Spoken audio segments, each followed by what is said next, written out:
Hi, my name is John O'Hare, Chief Superintendent here at Rochdale Police Division, and I've been the Silver Commander for the EDL and counter-protests today.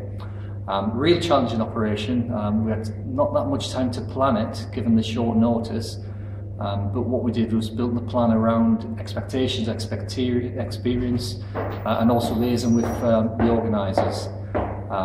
What I've seen today is a real good example of tactical policing, and that includes policing with the consent of the community, working in close liaison with protest groups, understanding the right that people have to have the right to free protest, but understanding also that where people don't take the responsibility that goes with that, the police will act in a really fair, professional, firm manner.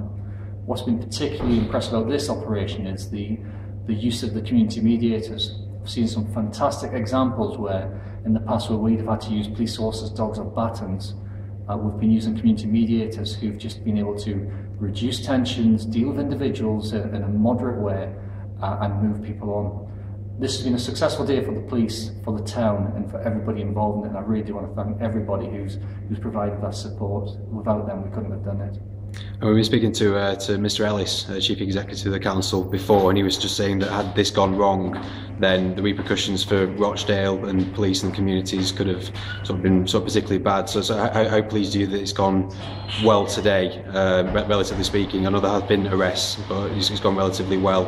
And what do you think this means for the future of the people in Rochdale? Yeah, I'm really pleased that it's gone well for the town.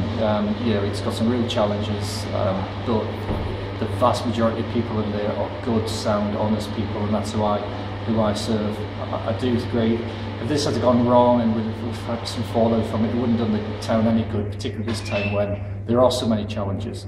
I think people of Rochdale and all the communities can look at this as people from the outside coming in to make a point, which they've done. But at the same time, I think the biggest message has come from the communities of Rochdale today, that they're together, they're cohesive, and that they're sorting differences out themselves. And we heard before just a large number of the protesters were actually from other areas outside Rochdale, from Yorkshire, from Bolton, from Wigan, and they used Rochdale just as a place to come together. How happy were you that it was people from outside and not perhaps from people from Rochdale itself? Well, I have no control over who attends rallies, demonstrations, protests, and I do really believe in people's right to do that.